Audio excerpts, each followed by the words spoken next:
Welcome back, everyone. It's Ultimate Draft HQ Night 2 here on WKYC.com. I'm Dave DiNatale along with Ben Axelrod. And Ben, we didn't have to wait as long as we thought we would for the Browns to make a pick in the second round as this Night 2 of the NFL Draft rolls on.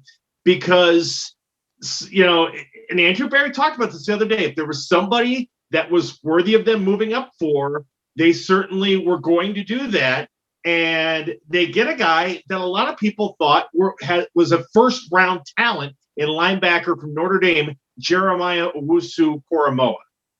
Yeah, and I'm going to call him JOK here, so I'm not even going to try to butcher that name. But, you look at it, it's so interesting with the way the NFL draft is set up with night 1 and then night 2. You have that big gap. You get the first 32 picks out of the way, and then you have this 24-hour or 20-hour wait until night 2, and you start to look at the guys who you thought could have been selected in the first round who are now available in the second round.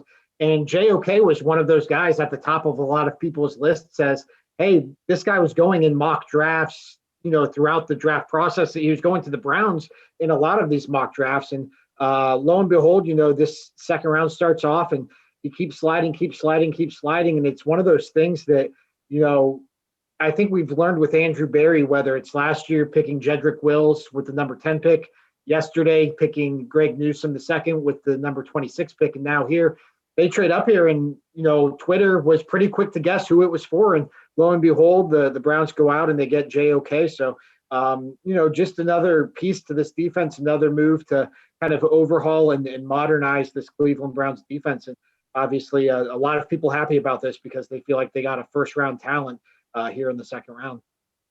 And this is a guy that you talked about needs for the Browns going forward. And I remember, I think it was Nick Camino was talking to us last night. Boy, the Browns really need a linebacker kind of to have that. They've got the defensive linemen, especially on the ends with Garrett and Clowney. And, they really feel like now they've shored up the secondary. But there just seemed to be maybe an absence of a guy that could make plays at the linebacker.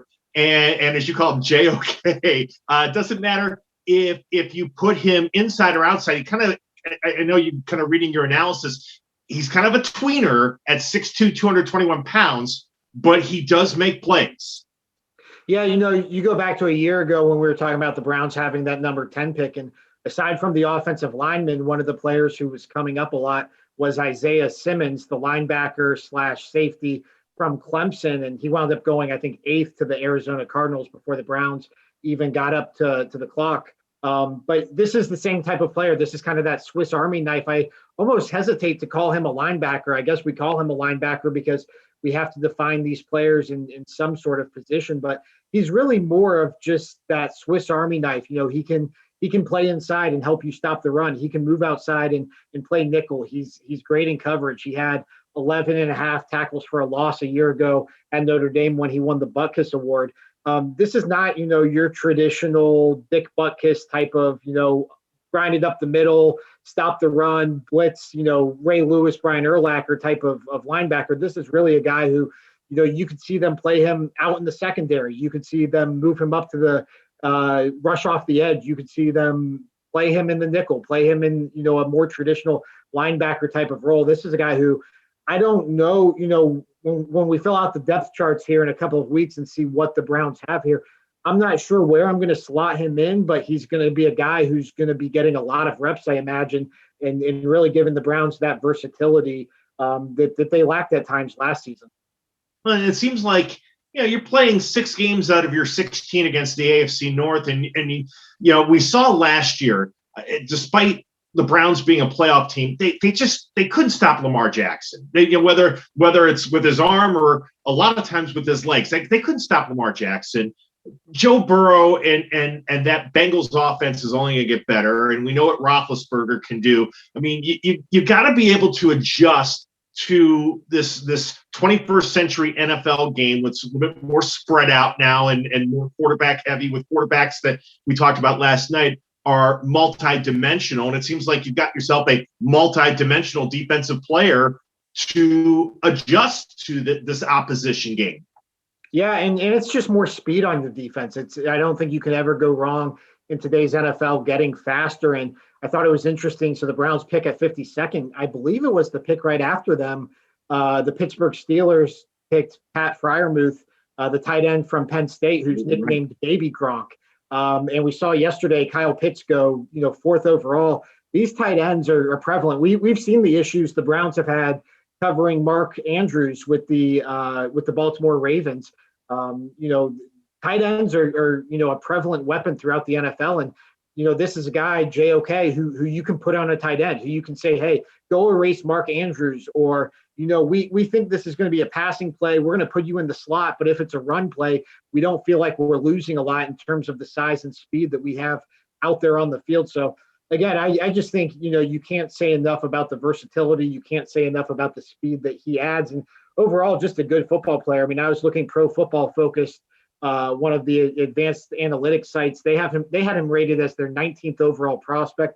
I saw, speaking with reporters, Paul DePodesta, the Browns' chief strategy officer, he said that JOK was in serious consideration for the Browns at number 26. So, this was a guy who yesterday, I don't know if people, maybe this is a more mixed reaction if they take him at 26, but there certainly would have been a lot of people excited and a lot of people applauding the pick. And now you get the benefit of getting not only him at 52, and, you really didn't give up that much. You basically traded back that 3rd round pick back into the 4th, or the second 3rd round pick back into the 4th round. Now, you move up 7 spots to get a guy who was not going to be there probably when you were picking 59th. I mean, this was not that big of a ask that the Browns acquiesced to with the Carolina Panthers. So, I hesitate to call all of these moves that Andrew Berry's making a home run, but this was another move that just kind of made a lot of sense for what the Browns are trying to accomplish. Yeah, if you think about it, though, the last 2 years, 1st round, 2nd round picks, and I'm not saying that 3rd through 7 aren't important, but just, on the 4 players that they've picked in the 2 rounds, I mean, they've all been in positions of extreme need for the Browns. Offensive tackle, safety with Delpit, and obviously we'll see what he can do when he's fully healthy and able to play. But they recognized last year they needed a safety, and so they went out and got Delpit. And now you get Newsome to shore up the cornerback position, and you get the switchblade knife, as you say, in JOK. Now, linebacker, nickel, help, whatever they want to, slot him in. So I would imagine now, you got a 3rd round pick coming up, and barring a trade, it'll be the only pick of the 3rd round. I mean, you could go in a number of directions now, Ben. You've got 2 big needs slotted. So, I mean, if you want to address the defensive line or edge rush, you can do that. You want to go after a wide receiver, somebody that, strikes your fancy, a speed guy, you can do that. You've got some flexibility now. Yeah, and I think it's just going to be a matter of the way the draft board falls. But yeah, I mean, those positions you mentioned, defensive line, edge rusher, wide receiver, they still kind of stand out as just, if the Browns are drafting for need, those are the positions they're going to look at. And then I think you get into day 3 tomorrow, and you can kind of start to look at, depth. You can start to look at, maybe running back and finding some insurance for making a decision on Nick Chubb and Kareem Hunt down the line. You can, maybe the Browns haven't done this in forever, take a developmental quarterback, a guy to kind of groom behind Baker Mayfield as his long-term backup, and a guy you could potentially trade down the line. I think you could still add a safety. You could still add another cornerback. You could look at the offensive line as well.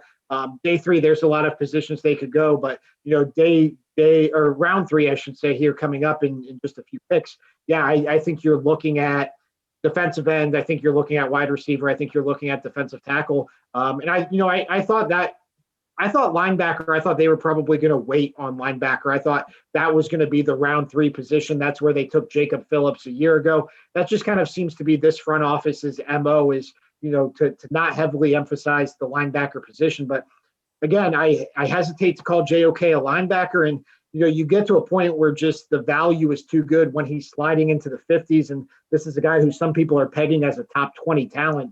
I just think, for the Browns to not give up what they gave up, I think this really gave them an opportunity to climb up and get their guy. Yeah, don't reach. You kind of, see the moment, you take the moment, and you get the guy you want. It's very sensible what the Browns are doing and what they've done, really, in this Andrew Berry regime. Okay, So that'll do it for us for right now. Ben and I will come back with you after the Browns make their third round pick. We'll kind of put a bow on these first 2 nights of the NFL draft as far as the Browns are concerned. But again, your newest member of the Browns, linebacker from Notre Dame, Jeremiah Owusu-Koramoah, or JOK, if you want to call him that. Head over to WKYC.com right now. Ben's got full details about him, everything you need to know about the newest member of the Browns. And, of course, we've also got our live blog going for the second and third rounds of the draft tonight, too. So we'll keep you up posted throughout the night. For Ben Axelrod, I'm Dave DiNatale. Thanks for watching our special edition of the Ultimate Draft HQ show right here on WKYC.com.